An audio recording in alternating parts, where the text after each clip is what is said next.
اب اللہ کرے کہ یہ آن ایئر بھی اتنی ہی اچھی آواز گئی گئی ہوگی انشاءاللہ تعالیٰ۔ پیر صاحب آپ سے شروع کر لوں، یہ فرما دیجئے کہ طلاق کس طرح سے ہوتی ہے اور کن کنڈیشنز کو فالو کرنا ہوتا ہے؟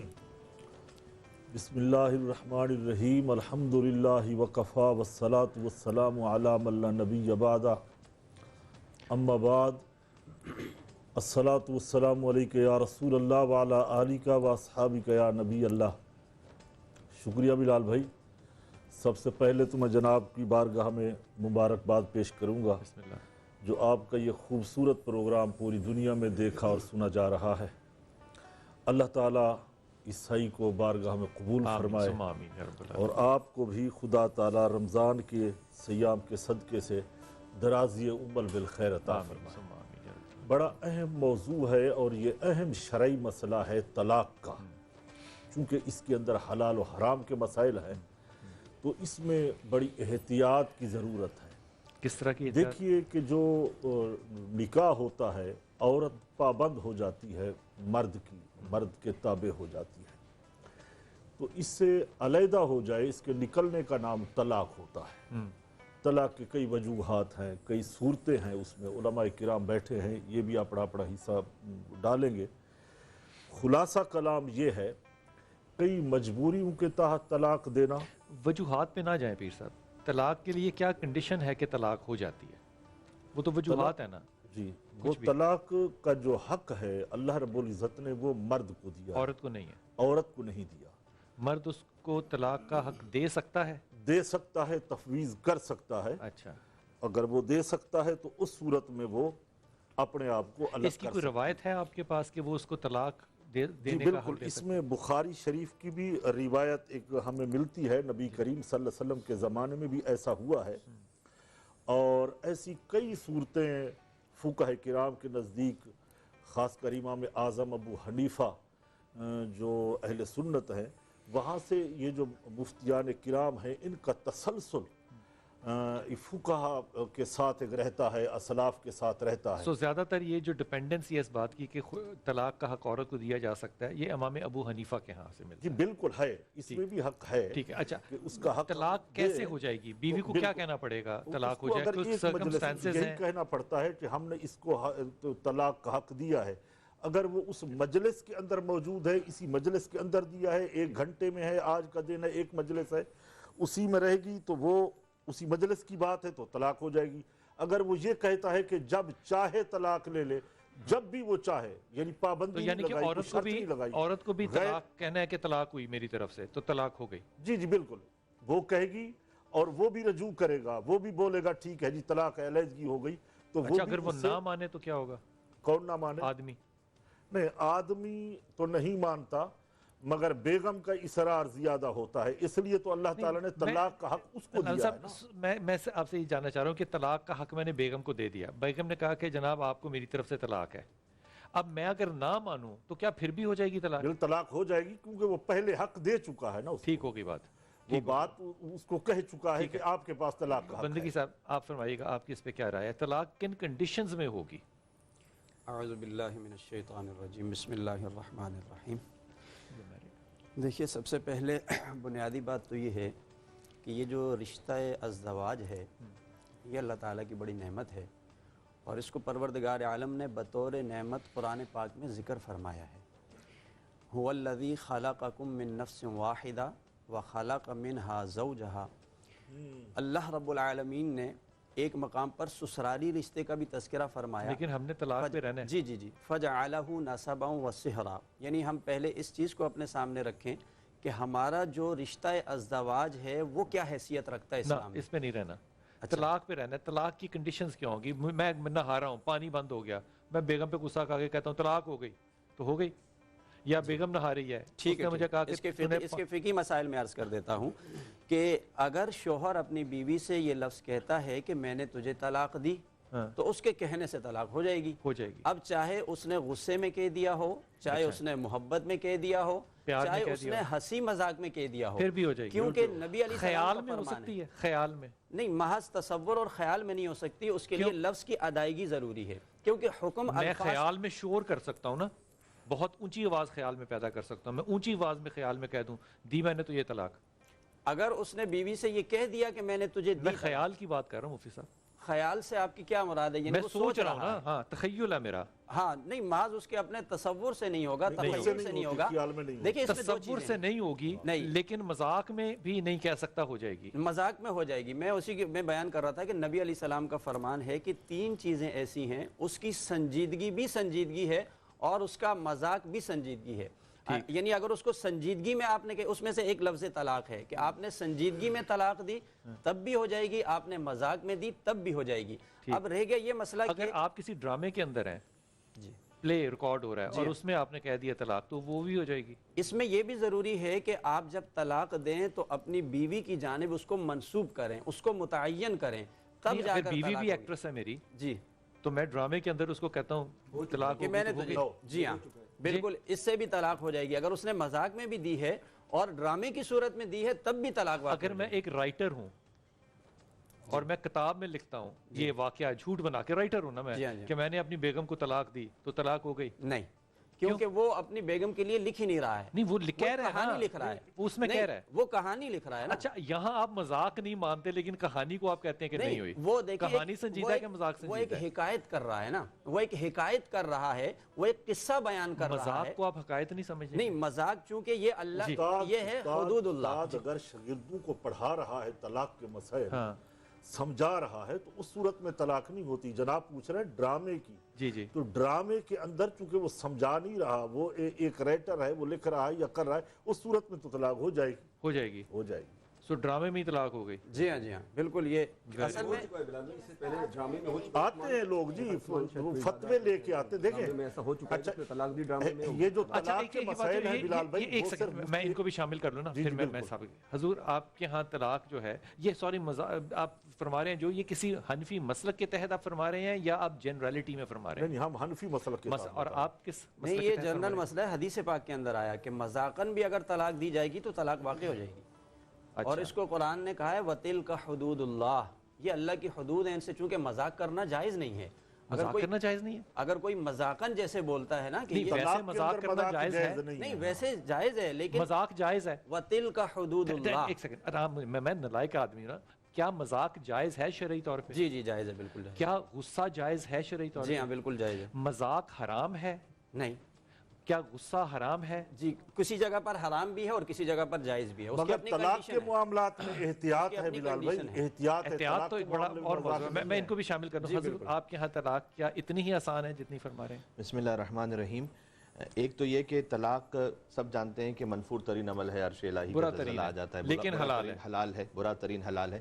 لیکن ایک اعتبار سے ایک سہولت بھی اللہ سبحانہ وتعالیٰ کی طرف سے، اس لیے کہ اگر آپ کیتھولک مذاہب میں یا آرتھوڈکس عیسائیت میں دیکھیں تو اس میں تو ہوتا تھا کہ اگر آپ میاں بیوی الگ ہو جائیں لیکن پھر بھی طلاق نہیں ہوگی، نہ میاں کو دوسری شادی کا حق نہ بیوی کو حق. آرتھوڈکس میں بھی اس طرح سے تھا کہ اگر وہ زنا کر لیں دونوں میں سے کوئی ایک تب وہ طلاق ہوگی، لیکن اس کے باوجود بھی دونوں کو نکاح کا حق نہیں ہوگا. تو میرا اللہ تعالیٰ نے ایک سہولت دی ہے کہ تم اپنی زندگی کو آگے بڑھاؤ. میں بھی نہیں ہے ایک راستہ جیتی اس قانونی انہوں نے ایک شکل نکالی ہے، وہ تو بعد میں کرسچنز نے بھی نکالی، لیکن مذہبی طور پر نہیں ہے. تو اللہ سبحانہ وتعالیٰ کی ایک طرح سے نعمتوں سہولتوں میں سے کہ تم اپنی زندگی ایک عام متعارف طریقے سے گزارو. ہاں فقہ جعفریہ کے مطابق چونکہ وہ جس حدیث کا حوالہ دے رہے ہیں، ہمارے حدیث کا جو سلسلہ ہے، جو راویوں کا سلسلہ ہے، جو معتبر سلسلہ ہے، وہ اور طریق سے اور احناف کے اور طریق سے. تو بہرحال ہمارے یہاں پر آپ کا طریقہ امام زین العابدین، امام جعفر صادق، ان جعفر ابن محمد صادق. ٹھیک ہے سر صرف طریق کا ہی مسئلہ ہوگا، باقی کوئی مسئلہ نہیں ہے. ان محمد امام اعظم ابو حنیفہ کے جو پیر و مرشد ہیں وہ کون ہیں؟ جی جی جی جی وہ امام جعفر جانتے ہیں نا، امام جعفر صادق علیہ السلام. امام جعفر صادق کی تو ہے. تو امام جعفر صادق علیہ السلام کے تمام اقوال کو انہوں نے اختیار نہیں کیا نا، تو اس لیے وہ طریقہ مختلف ہو گیا. تو امام جعفر صادق از امام محمد باقر از امام زین العابدین از امام حسین علیہ السلام از امام علی علیہ السلام اور ان رسول اللہ صلی اللہ علیہ وآلہ وسلم. فقہ جعفریہ میں ایک تو یہ ہے کہ طلاق کا ایک عربی صیغہ ہے. صیغہ سے مراد صیغہ مطلب اس کا کال ہے، اس کو کہنا پڑے گا. خود شوہر کو یا تو کہنا پڑے گا اگر اسے عربی آتی ہے، اگر اسے عربی نہیں آتی ہے تو کوئی ایسا اویلیبل ہے کہ جو اس کی جانب سے اس صیغے کو جاری کر سکے. جیسے نکاح کا بھی صیغہ عربی میں ہے، اسے خود بھی پڑھ سکتا ہے وہ، اگر نہیں پڑھ سکتا وہ دیکھ کے بھی پڑھ سکتا ہے. صیغے کا مطلب کیا ہوتا ہے؟ نیت ہے؟ نہیں، صیغے کا مطلب یہ ہوتا ہے کہ ایک فارمولا، ایک کوٹیشن، تو اسے یہ کہنا ہے اور اس پر وہ طلاق جاری ہوگی. اور یہ اس لیے کہنا ہے تاکہ اس کی نیت کے اوپر کوئی شک نہ رہ جائے کہ یہ یہی کرنا چاہتا ہے جو کہہ رہا ہے. ساتھ میں طلاق کے معاملے میں بھی فقہ جعفریہ کے مطابق 2 عادل گواہوں کی ضرورت ہے, اس کے بغیر نہیں. جی تو یہ ایک اضافی شرط ہے. بہرحال اللہ سبحانہ و تعالیٰ نے اسے اس طرح سے رکھا ہے کہ مشکل سے مشکل پروسیس سے ایک انسان گزرے سوچ سمجھ کر, آسان نہیں کہ کرنا. 2 عادل گواہ اس کے سامنے ہوں تب جا کے وہ طلاق کا صیغہ جاری کرے, اور بھی اس کی کچھ اگر وہ شرائط ہے. تنہائی میں کر دے, اگر وہ تنہائی میں کر دے تو وہ نافذ نہیں ہوگا. اسی طریقے سے اگر مذاق میں بول دے تو وہ نافذ نہیں ہوگا, چونکہ ہمارے وہ جو انما الاعمال بالنیات کی حدیث ہے وہ غالب ہے. کہ اگر یہاں بھی تو وہ حدیث ہے, بخاری کی حدیث ہے. وہ حدیث تو ہے, وہی تو حدیث ہم کہہ رہے ہیں بلال بھائی, اسی حدیث کی تو بات ہم کر رہے ہیں. حدیث تو پھر اس میں پوری نیت انما الاعمال بالنیات پڑھ رہے ہیں نا, تلاوت کر رہے ہیں نا. ایک سیکنڈ. تو اگر فرض کیجئے کہ ایک انسان مذاق میں کہہ رہا ہے کہ جس کی نیت حقیقت میں نہیں ہے, تو اس کی نیت اس پہ عمل پہ غالب رہے گی اور وہ نافذ نہیں ہوگی. اسی طریقے سے غصے کی الگ الگ اقسام ہیں. ایک مرتبہ ہوتا ہے کہ انسان غصے میں تو ہے جبھی تو طلاق دے رہا ہے. غصے کی اقسام شرعی طور پہ کہاں ڈیفائنڈ ہے؟ جی وہ ڈیفائنڈ اس طرح سے ہیں کہ جس میں اگر کوئی ایسا غصہ ہے کہ جس میں وہ اپنے ہوش و حواس میں نہیں ہے, دیوانگی کی کیفیت میں, اور اس کے الفاظ اس کے اپنے اختیار میں عقل زائل ہو جائے گی, تو ایسی صورت میں اگر وہ طلاق کسی کا کہہ رہا ہے تو وہ نافذ نہیں ہے, کیونکہ وہ سینٹی نہیں ہے, ہوش میں نہیں ہے, وہ انسینٹی سے وہ کہہ رہا ہے بات. لیکن اگر ایک ایسا غصہ ہے کہ جو عام غصہ آ جاتا ہے, اور لیکن اس کو سوچ سمجھ کے کہہ رہا ہے, غصے ہی میں چاہے کہہ رہا ہو لیکن اسے پتا ہے کہ میں کون سے الفاظ استعمال کر رہا ہوں, تو ایسی صورت میں پھر نافذ ہوئے گا. لیکن اگر وہ 2 عادل گواہوں کے سامنے ہو, یہ نہیں کہ اگر تنہائی میں اس نے کہہ دیا, تو یہ بہرحال اس کی بنیادی عادل شرائط ہے. گواہوں کا ہونا جو ہے یہ شرط ہے کہ وہ 2 بندے ایسے جو کہ عادل ہوں اور اس کے جاننے والے ہوں. ان کو جاننے والے ضروری نہیں, جاننے والے ضروری نہیں, لیکن عادل کا مطلب یہ ہوتا ہے کہ یہ دونوں عادل گواہ عورت بھی لے کر آ سکتی ہے. کون سی عورت؟ بیوی بھی لے کر آ سکتی ہے. وہ بیوی اگر لے کر آ سکتی ہے تو شوہر نے جب جاری کیا ہے, تو اگر وہ بیوی بھی لے کر آئی ہوئی ہے اور 2 عادل گواہ ہیں اس کے سامنے تو کافی ہو جائے گا. ٹھیک ہو گیا. یہ فقہ جعفریہ کے مطابق جی میں عرض کر رہا ہوں آپ سے, وہ میں لباس سے ہی پتہ چل رہا ہے کہ فقہ جعفریہ کے مطابق کر رہے ہیں. حضور اقدس, کیا نیت کا دار و مدار اعمال پر بھاری ہے یا اعمال کا ہونا بھاری ہے نیت پہ؟